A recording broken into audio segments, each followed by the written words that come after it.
अस्सलाम वालेकुम, this is skill giant और आज हम बात करेंगे पाकिस्तान के ICBM मिसाइल के बारे में। और इस वीडियो में मैं आपको ये भी बताऊंगा कि पाकिस्तान कब इस मिसाइल का टेस्ट करने वाला है और अभी तक पाकिस्तान ने इस मिसाइल का टेस्ट क्यों नहीं किया। और मैं आपको ये भी बताऊंगा कि ICBM मिसाइल्स होते क्या हैं और ये वर्क किस तरह करते हैं। तो चलिए शुरू करते हैं। सबसे पहले समझ लेते हैं ICBM मिसाइल्स होते क्या हैं। ICBM जो टर्म है इससे बनता क्या है? इससे बनता है इंटरकॉन्टिनेंटल बैलिस्टिक मिसाइल। और ये ऐसे मिसाइल्स को कहते हैं जिनकी कम से कम रेंज 5500 किलोमीटर तक होनी चाहिए या इससे ज्यादा भी इनकी रेंज हो सकती है। ICBM एक गाइडेड बैलिस्टिक मिसाइल होता है। अब बैलिस्टिक मिसाइल क्या होता है? बैलिस्टिक मिसाइल का मतलब होता है जो कि एक पाथ या ट्रजेक्टरी को फॉलो करके एक या एक से ज्यादा वॉरहेड से टारगेट को हिट करे। अब वॉरहेड्स क्या होते हैं? वॉरहेड जैसे कि आप ये पिक्चर में भी देख रहे हैं, ये एक सिंगल वॉरहेड है। आप इसको ये समझ सकते हैं गोला है जिसके अंदर हमने यूरेनियम या इस तरह के रेडियो एक्टिव मटेरियल्स या कोई केमिकल वेपन इसके जरिए हम दुश्मन पर फायर करते हैं। केमिकल वेपन्स क्या होते हैं? केमिकल वेपन्स ऐसे वेपन्स होते हैं जो कि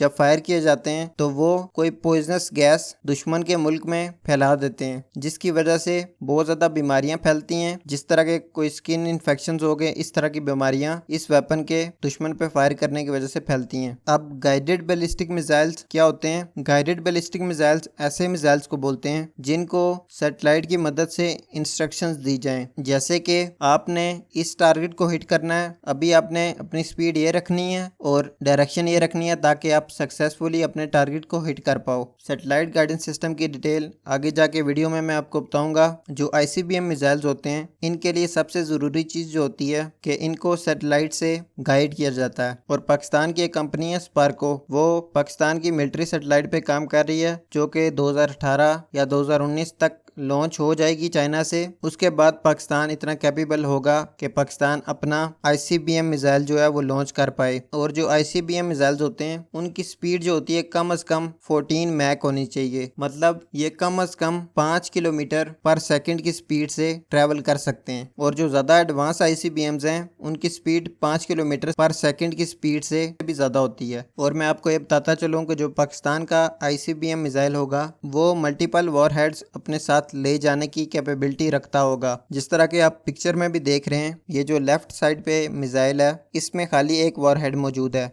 जो कि एक छोटे एरिया को टारगेट कर सकता है। लेकिन ये जो मेरी राइट साइड पे मिसाइल मौजूद है इसमें छोटे छोटे मल्टीपल वॉरहेड्स मौजूद हैं जिनकी मदद से हम एक एरिया में मल्टीपल टारगेट्स को डिस्ट्रॉय कर सकते हैं। और पाकिस्तान ने पिछले दिनों अबाबील मिसाइल का कामयाब तजर्बा किया था जो कि मल्टीपल वॉरहेड्स अपने साथ लेके जा सकता है और अपने टारगेट्स को कामयाबी से डिस्ट्रॉय कर सकता है। ये जो मल्टीपल वॉरहेड्स वाली टेक्नोलॉजी होती है इसको बोलते हैं MIRV टेक्नोलॉजी। MIRV से बनता क्या है? Multiple independently targetable re entry vehicle. ये जो MIRV टेक्नोलॉजी है ये खाली 7 मुल्कों के पास मौजूद है, जिनमें चाइना, फ्रांस, इंडिया का जो अग्नि 6 है उन्होंने अभी उसका टेस्ट अनाउंस किया हुआ है और अभी उसकी MIRV जो डेमोन्स्ट्रेशन है वो पेंडिंग है। मतलब कि अभी उसका टेस्ट नहीं हुआ, खाली ये है कि वो MIRV कैपेबल होगा, लेकिन अब जो अभी उसका हॉट टेस्ट जो है वो नहीं हुआ। इसके अलावा इसराइल है और पाकिस्तान का जो अबाबील मिसाइल है इसका तजर्बा कर लिया गया, लेकिन जो वीडियो बनाई गई थी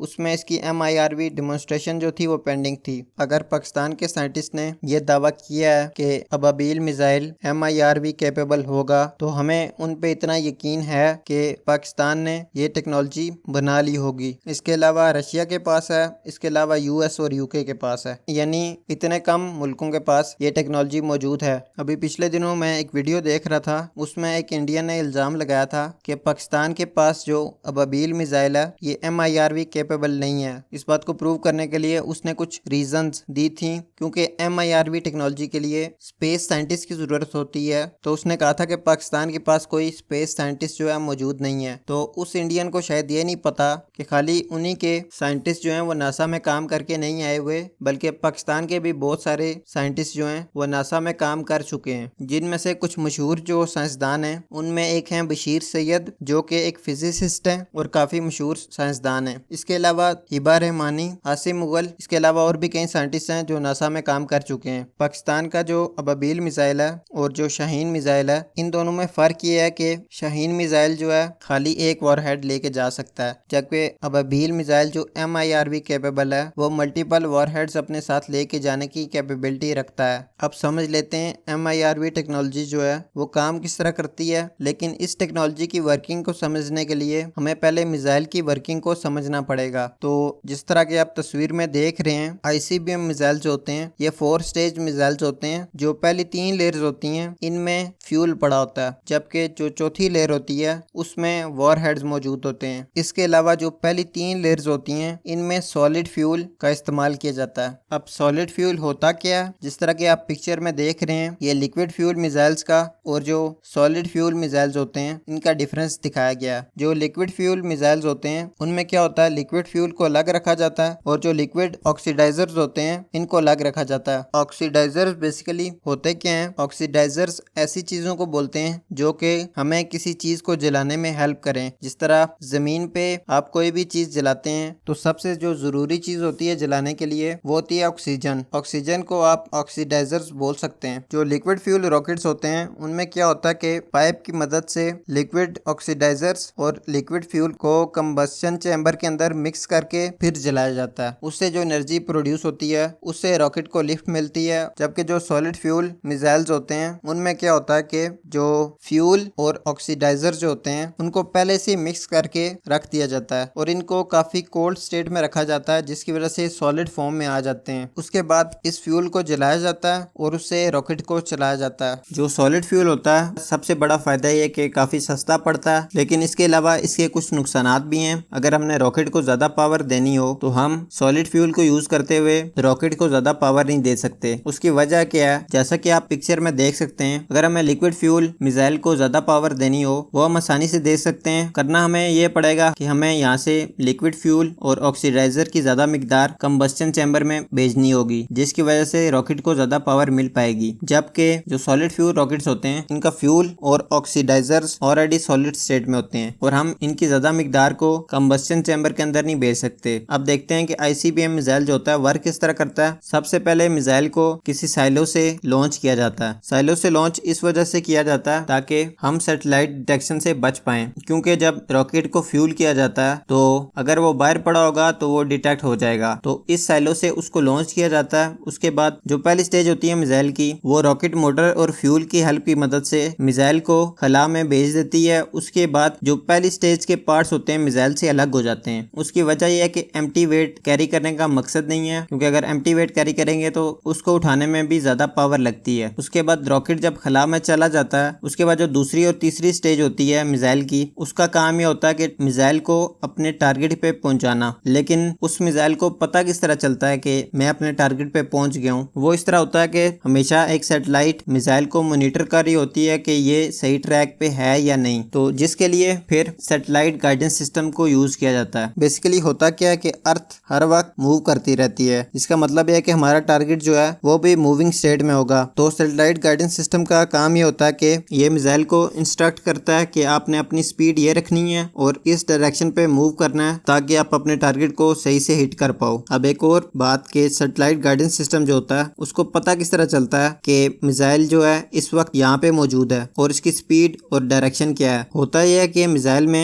एक GPS सिस्टम लगा होता है जो कि कंटिन्यूसली सैटेलाइट के जरिए ग्राउंड स्टेशन को अपनी पोजीशन बता रहा होता है। फर्ज करें मैंने मिसाइल इस्लामाबाद से लॉन्च किया था और अभी उसकी पोजीशन जो है जो मिसाइल ने मुझे बताई कि वो भी लाहौर में मौजूद है। अब जो सैटेलाइट गाइडेंस सिस्टम होगा वो क्या काम करेगा कि वो लाहौर और इस्लामाबाद के दरमियान डिस्टेंस निकालेगा और मुझे बताएगा कि ये डिस्टेंस कितने टाइम में ट्रैवल हुआ है और अभी मिसाइल की करंट डायरेक्शन क्या है। और अगर वो मिसाइल गलत ट्रैक पे होगा, फर्ज करें उसे लाहौर नहीं किसी और सिटी के ऊपर इस वक्त होना चाहिए था, तो सैटेलाइट गाइडेंस सिस्टम ये करेगा कि उसको बताएगा कि आपने अपनी डायरेक्शन ये रखनी है और स्पीड ये रखनी है ताकि आप अपने टारगेट को पिन पॉइंट हिट कर पाओ। ICBM के टारगेट पे पहुंचने के बाद उसमें पड़े हुए जो मल्टीपल वॉरहेड्स होते हैं उनको जमीन की तरफ रिलीज कर दिया जाता है। जब वो जमीन की तरफ रिलीज किए जाते हैं तो फ्रिक्शन की वजह से उनकी जो नोज कोन होती है वो इतनी गर्म हो जाती है जिसकी वजह से वो जो वॉरहेड्स होते हैं वो जलना शुरू कर देते हैं। जिस तरह के आप पिक्चर में भी देख रहे हैं, ये वाला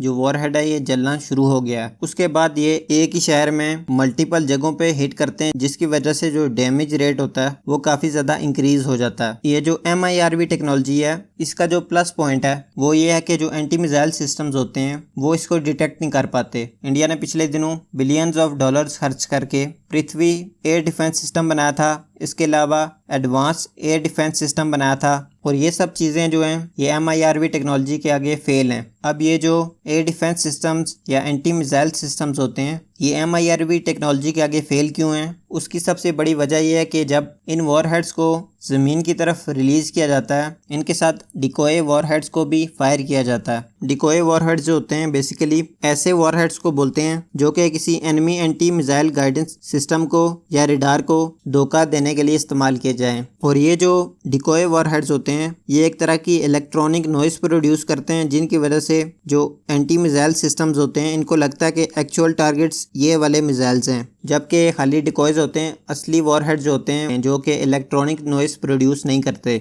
जिसकी वजह से जो एक्चुअल वॉरहेड्स होते हैं वो डिस्ट्रॉय होने से बच जाते हैं और अपने टारगेट को सक्सेसफुली हिट कर पाते हैं। और मैं आपको ये बताता चलूँ कि पाकिस्तान अपने ICBM टीपू पे काम कर रहा है, जिसकी रेंज 7000 किलोमीटर बताई जा रही है। पर असल तजर्बे के होने से पहले हम इसकी रेंज कंफर्म नहीं कर सकते, क्योंकि जब तजर्बा होता है तभी मिसाइल की असल रेंज का पता चलता है। और ये मिसाइल पाकिस्तान 2018 या 2019 तक टेस्ट करेगा। उम्मीद है आपको ये मेरी वीडियो पसंद आई होगी। अगर आपने इस वीडियो से कुछ भी सीखा और अगर इस वीडियो का आपको कोई भी फ़ायदा हुआ तो आपने मेरी वीडियो को लाइक कर देना है। अगर इस वीडियो से रिलेटेड आपका कोई भी सवाल है या कोई सजेशन है अपकमिंग वीडियोस के लिए तो आपने नीचे कमेंट में मेंशन कर देना है। मैं कोशिश करूंगा उस सवाल को जल्द से जल्द आंसर करूं और उस सजेशन पे कोई वीडियो बना लूं। और मेरे चैनल को सब्सक्राइब करना मत भूलिएगा, ताकि आप मेरी किसी भी नई वीडियो को मिस न कर पाएँ। और आपने क्या करना है कि मेरे इस चैनल पर आके आपने मेरा फेसबुक जो पेज है उसको लाइक कर देना है। ये स्किल जॉइंट के नाम से फेसबुक पेज है, इसको आपने लाइक कर देना है। दुआओं में याद रखिएगा। Have a nice day. खुदा हाफिज़।